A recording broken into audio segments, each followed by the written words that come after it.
my husband Ed, and what you didn't get from his intro, we have been in the commercial embroidery industry for about 20 years. We have owned 2 retail shops.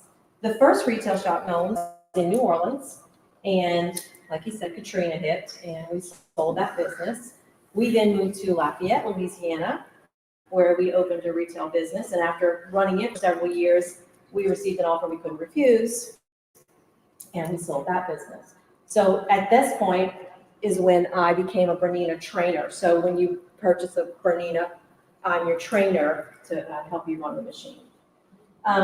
One thing for sure, in both businesses that I had, every single month at both stores, my number one department where I made the most amount of money was drop-offs. What I mean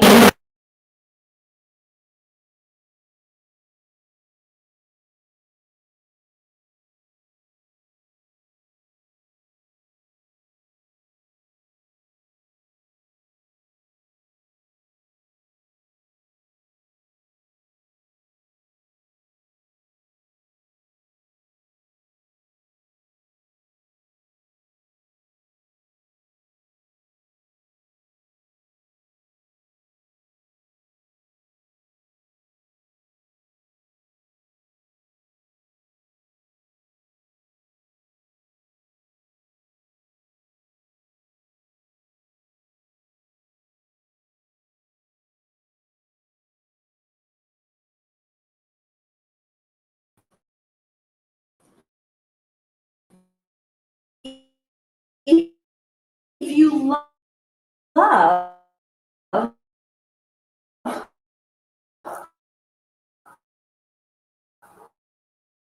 doing every cheer.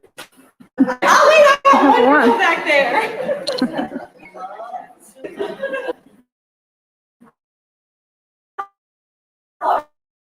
No.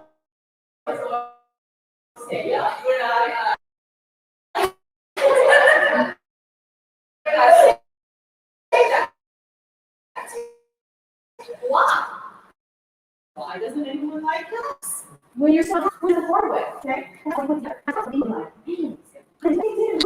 didn't do it because they still want it, okay? So good luck with that, right? And a little neat when you're trying to go through the seam. So it's not exactly easy to sew on caps. Why else, Ed? Why else is it hard to sew on caps? On a cap, you have what is referred to as a compound curve. It's curved this way and it's curved this way, and these are not always, they don't stay supposed to stay. That's why you have to use the appropriate needle. And hooping is generally kind of awkward. You got to make sure you have it good and snug. You got to focus on angles. So there's a little bit to take in when you're doing caps, and it drives people off the wall. So I had a customer that brought me this, I don't really work with friends and family. She brought me it's like 29 color changes, 26,000 stitches, and she brought me some hats that she picked up at Walmart. So my mind immediately said, no way, we're gonna make you some patches. So what it is, I made her some patches, and I would just attach to the cap, and she was good to go. Okay, you're still making money. You're not losing a cap. Raise your hand if you threw something away recently. It didn't come out right. So, what was your profit? 0? All right, I'm going to teach you how to make money. Not throwing any clothes away. Hopefully, 100 grand.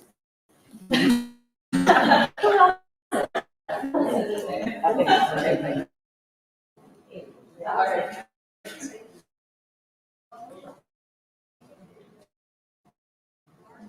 We also have a candy bar business.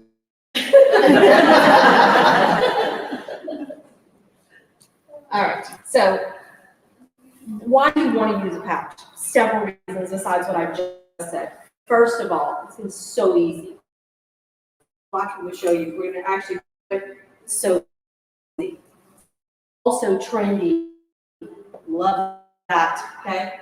You have a hat on back there. Is that Sean? No, that was what I ordered, actually. Okay. It's super trendy. If you look around, I saw a couple people even at the show, they have a patch on patch. So that's great for us too. The profits are great. profits are great on hat. You buy a hat for $2, you sell it for $25, $30. Have you ever been to Lids? Big business, right? And they're just doing a small amount of money on that. Also, a good reason to want to make patches is maybe you have a tough fabric. So fluffy, just make a patch. And you can adhere to it with your machine. Stockings are great. I love stockings, right? You can bring you tons of stockings. Sometimes you can't get inside of it. You can just make a patch and adhere to it. That looks. I love that. Also, things that are hard to move. Maybe this bag. Maybe for this bag, they want it inside this pocket right here, as opposed to the back where it doesn't really belong, right? So you can actually make a patch because you can't get into that circle right there. All right. Tell me the last thing that you messed up. Anybody? Tell me the last item that you messed up. What? Richardson 112. Richard. And Ed's the one that said, I wouldn't touch those with 10. And everybody loves them. Yes. Yeah, it seems to be the dominant cap right now that all the men or women like to wear. So. Hot potatoes. Yes, ma'am. She messed up a Richardson cap. She was trying to run a cap and it was unsuccessful, is what she said. It's not purpose asking you what it is that you messed up. You can fix it. You don't have to throw it away. You can actually patch over it. I promise. Do you have one of those bins in your shop with all the messed up stuff in it? Believe me, we had one too. That's why we know. But let's just say you have a customer picking up an order on Saturday morning where everybody's going to wear the shirt to the event and you messed up one shirt. What are you going to do? So you say, well, I'll just order an extra small, an extra medium, and an extra large, and an extra. That way, if I mess one of them, I have it ready to go. If you're doing a patch, you just have to order one shirt. That way you have the fabric in case you have to cover it up. Okay? All right, so we talk about how to do it. 3 steps that we need to make a patch. We have 3 elements in the design. And I realize you may not digitize, but you should definitely have this design. Actually, you'd like to open it in the design shop, please. Yes, I can do that.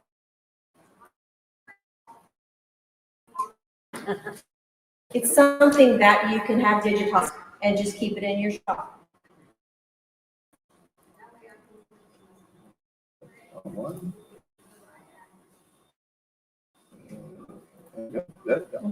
Load up. Okay, so if you look over here on the side, I have 3 elements in this design.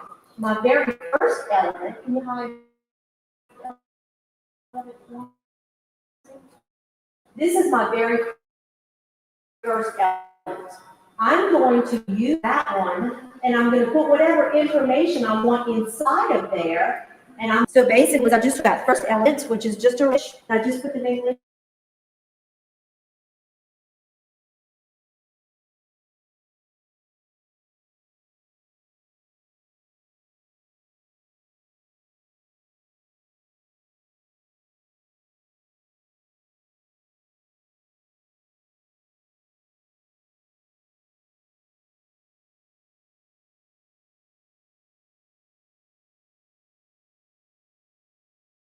This out. Okay, I'm going to cut out video. And then it'll look like this. Okay, look like that. All right, and then the third element is going to finish the design. And then it'll look like this. You'll have a finished patch. Okay, so let's run through the process. All right, can you load for me, Lydia? So when you hoop your fabric, I'm going to use some pretty heavy backing, and I'm also going to use a piece of felt because I like it to be a little bit thicker. I want it to really be like a patch. So the thicker you go, the better it's going to be. So I'm going to put this in between my backing, and then I'm going to put my fabric down, and I'm going to hoop it and get it to the machine. Like this. Yes, and I'm going to can you give me color number 9, the easiest. I know some of you like to float your when you're hooping, but if you do hoop, always make sure 100% of the time that your backing completely covers the ring. Every single solitary time. I know you're like, oh, I could reuse this piece of backing and I could get a little monogram in there. I'm telling you it's a no-no. I'm telling you right now, if you hoop, make sure your backing is all the way around every single time. And you want to be able to play it. Okay, well, that's good, right? Because your stability is everything here. We're just mutilating fabric. We're like, oh, let's just stick 10,000 rolls into some fabric and we want it to look good. No. Give yourself good quality backing. Don't use tearaway unless you have to. Use cutaway as much as you can. Tearaway is not a friend. Cutaway is your friend. Use cutaway. Use 2 pieces. Use 3 pieces. Use good backing. And always make sure it's 100% around. All right, so I'm going to put this on the machine. I'm going to trace it out.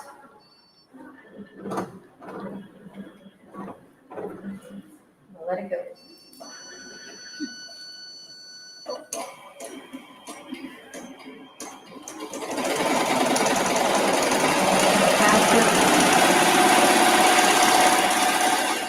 This design is 2,300 stitches. So if you're running at an average of about 1,000 stitches a minute, figure a little over 2 minutes to sew out a name. Kind of helps you calculate in your head how many patches you can do, say in an hour and a half hour, whatever. A lot of home machines tend to sew around 500 stitches, maybe 400 stitches a minute. So a machine like this will double it. See if I can show you guys what it's doing. There we go.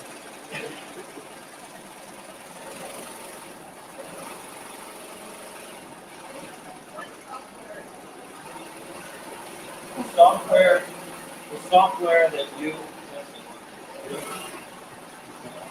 software that you're looking at on the screen is the software that matches up with this machine.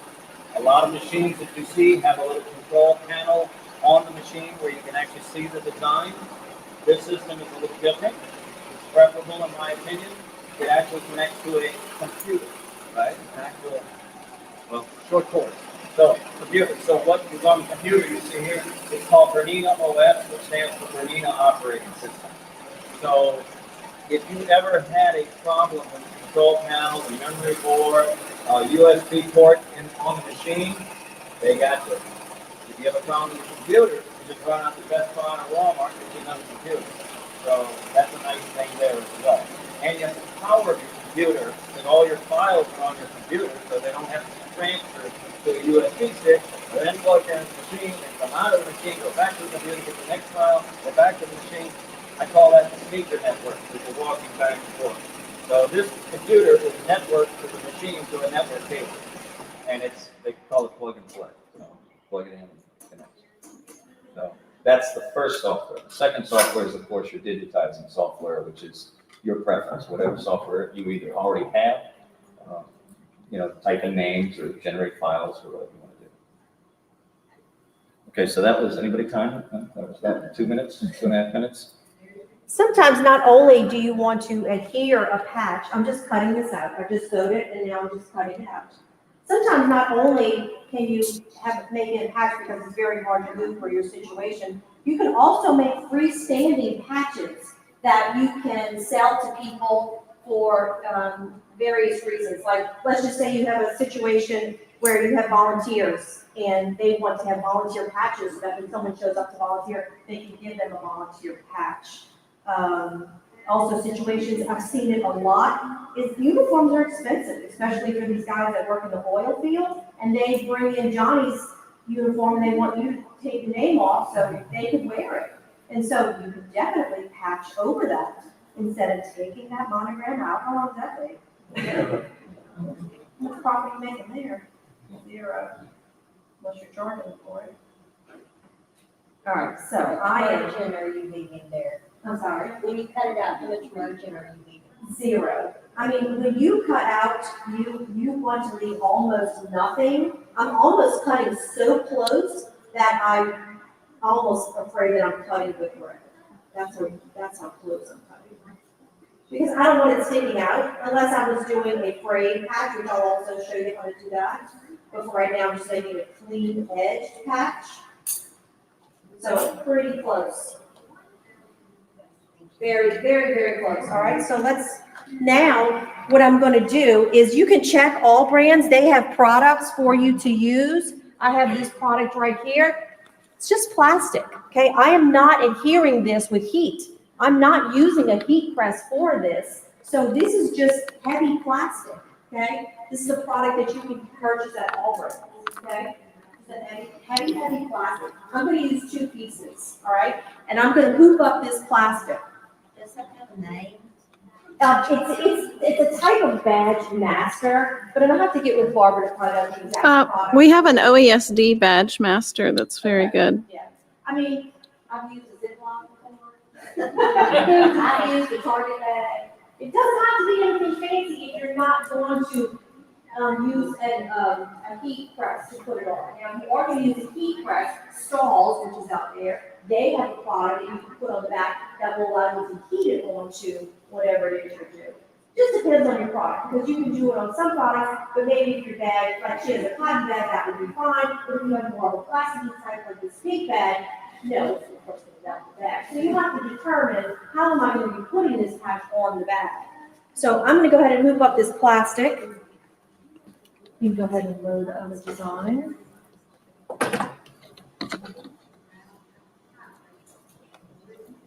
Do you make any of your patches iron on, or are they all sew on?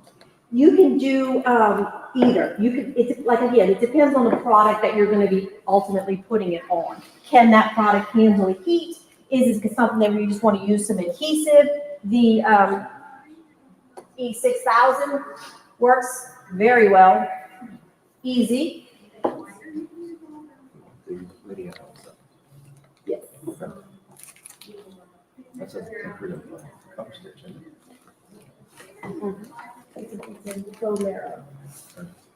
So the stitch that you see there is actually called faux marrow. Do you know what marrow is? Okay. So that's just a faux marrow stitch. Okay. You can have that digitized. This program, sometimes it comes with it, and this one does, because I'm in the Bernina. So this actually comes with, all you have to do is just click a button and it pops right up for you. All right, so here I have my plastic hoop. I'm going to put it on the machine.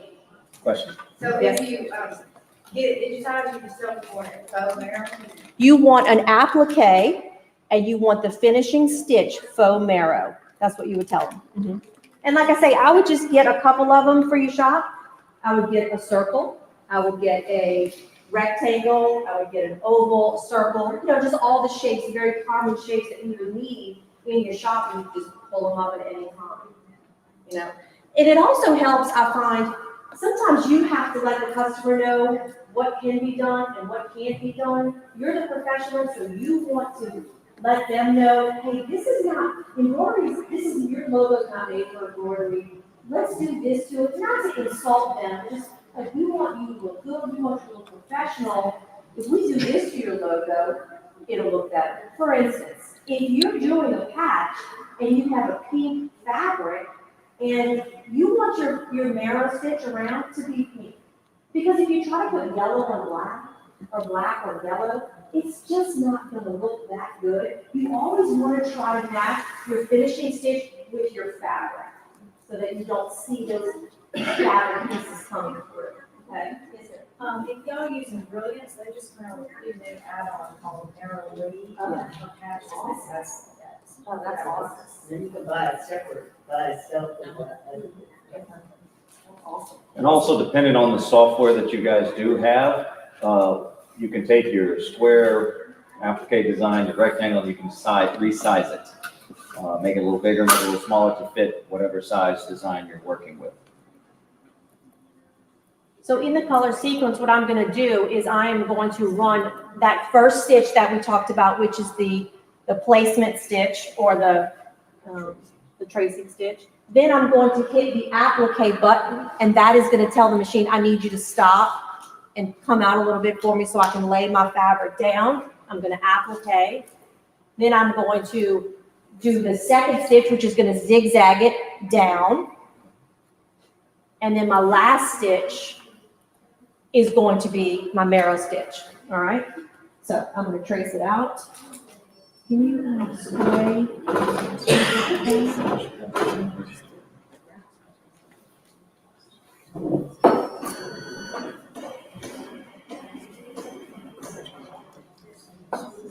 Anybody bring a garbage can with us? Yeah, the overspray is, There's some in the hall. Yeah, there is one in the hall. Thank you. So 505, adhesive, temporary adhesive.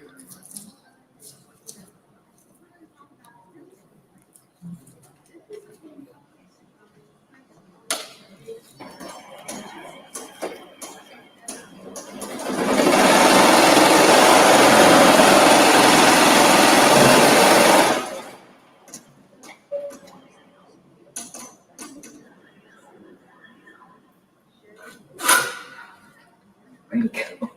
You went spraying outside. Y'all know the overspray is crazy, right? So here's what I have. I'm a kidder, I'm a kid. The great thing about plastic is that, you know how sometimes you lay it down and you're not sure if it's in the right spot? Well, you can look on the back and you'll know exactly. So you want to lay that down for me? Like that on white.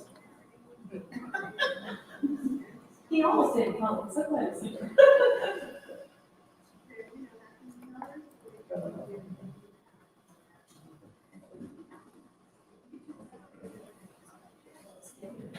It's good enough.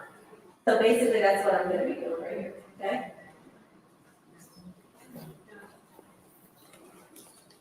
Obviously, the neater you do, the better it looks, right? You will hear different names for the different types of stitches: placement stitch, alignment stitch, tracing stitch. That's basically the first part that goes down just to help you get your patch exactly where it needs to be. And you have the tack down stitch, which is the zigzag. Sometimes people will use a running stitch, but what we find is that the running stitch folds up the edge just a little bit, so the zigzag goes on the patch, on the patch, on the patch, on the patch, kind of holds the outer rim down. And then you have finally cover stitch, which in this case is a decorative marrow finish, as opposed to a standard satin stitch.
currently sewing at about 1,000 to 1,100 stitches a minute.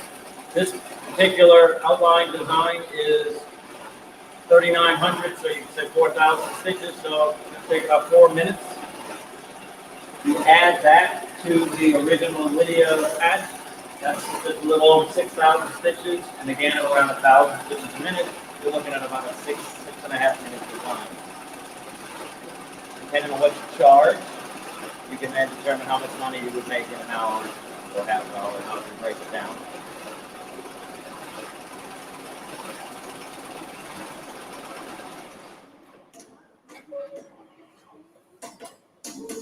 Marilee, would you mind just giving a quick recap of what you said when it was running so that the folks watching could hear? Remind me what I was talking about.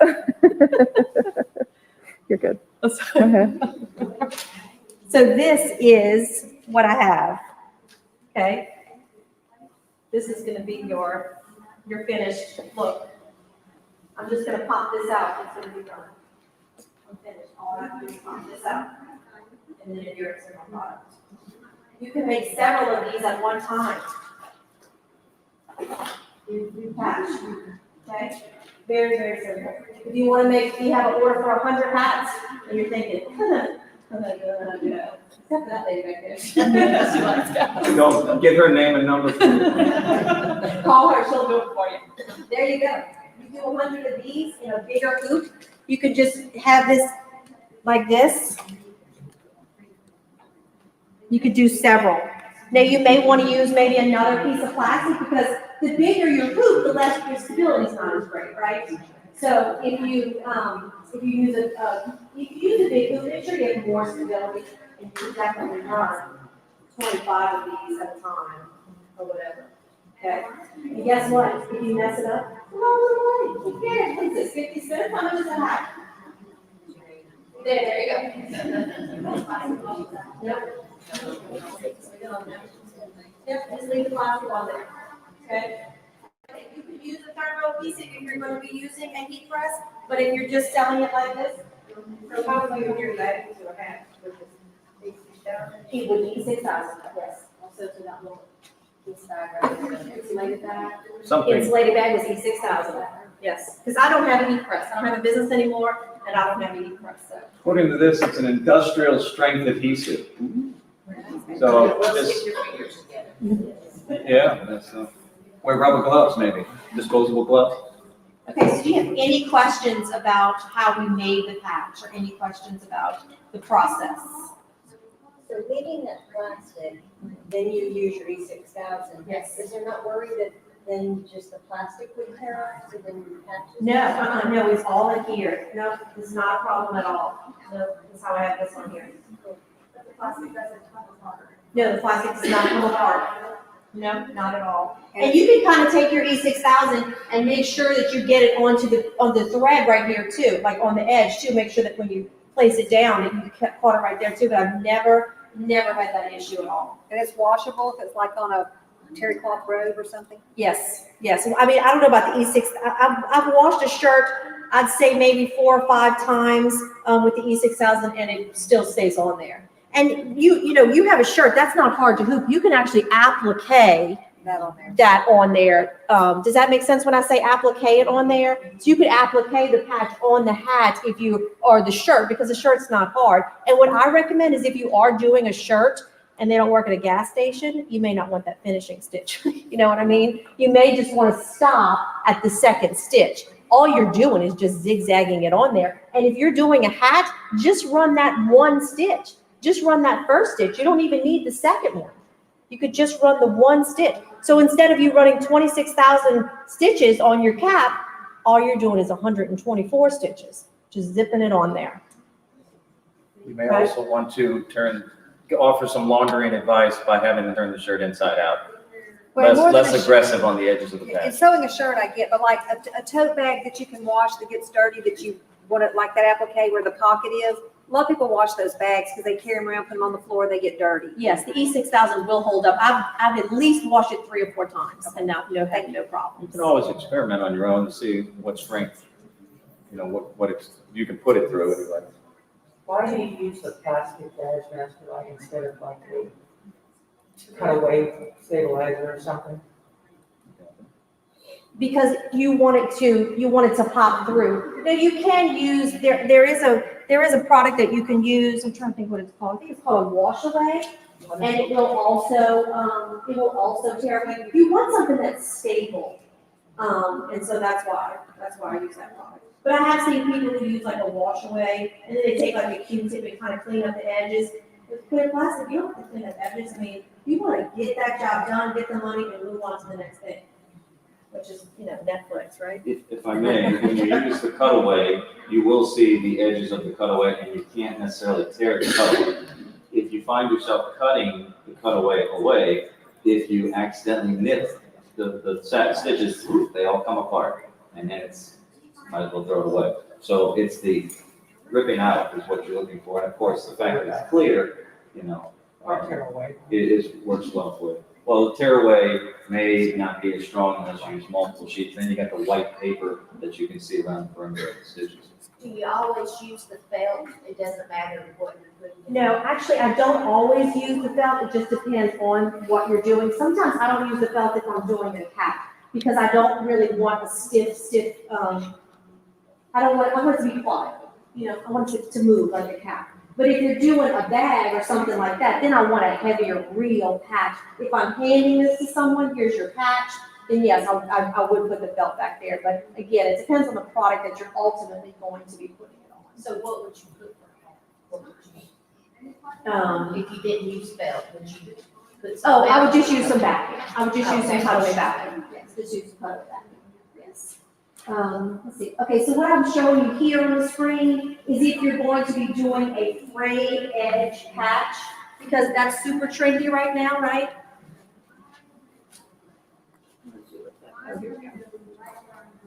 So when I cut that out, depending on if you're a perfectionist or not.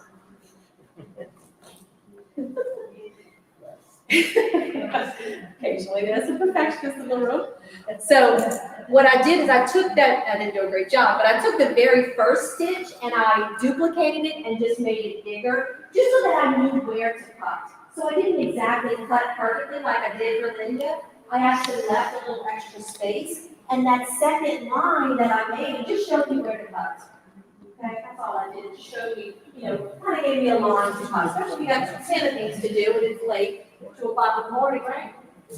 Anybody been up till 2 in the morning? Yeah. What font is that? I'm sorry, what font is that? That is from a company called Embroidery Arts. And if you haven't been there, I apologize because your wallet is going to hurt. Embroidery Arts. Okay, here's how you fray. If you don't know how to fray, all you're gonna do is take this little tool. It doesn't really matter, but for me, it's my little cricket tool. And you're just gonna pull the stitches out like this, all around. It's almost like you're just pulling that one stitch that goes through. It's easier if you're working on the table, not staying on the brush. A wire brush, okay? Yeah, so anything you get to just kind of fray over that edge, all right? And then when you do this when you put this onto a bag, you don't run the second stitch and you don't run the third stitch. You just run that one stitch. So you have your placement stitch. Everybody follow me? Run your placement stitch, put this down, run the placement stitch again, good to go. Okay? Or E6000. That's all your product. So you fray it before putting it on? I do. I'm afraid. It's easy for me. I'll find if I lay on the table. Not me on the table. If I lay this on the table. And it That's how easy it is. You just before the wine or after the wine? Yeah, that's exactly right.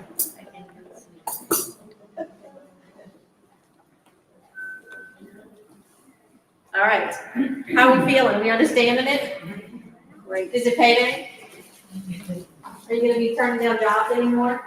You gonna be turning down jobs anymore? You're gonna go patches? I won't be rebuying products either. I mean, Not gonna say no anymore? It's gonna be payday? That's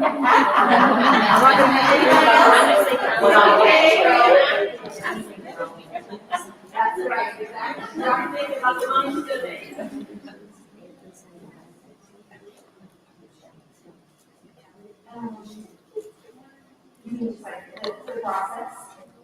on me, I'll definitely send it. Okay.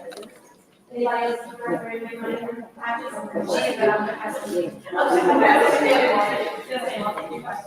So, now I noticed you just used some nice decorative fabric. Yes. But if you, is there a product that you recommend really would patch that look like a patch, like a gas station, whatever? Not a huge decorative patch. Right. Is it twill? I would use twill, yes, I brought some with me, I would use twill, I think you're gonna have a better looking patch, and again, the whole problem with embroidery is that we're just destroying fabric, so the heavier your fabric, the better your product is going to be, so this is just a very heavy twill, and remember what I said, try to have your outline stitch the same color as your fabric, so yeah, so I want a duck cloth or, something like that.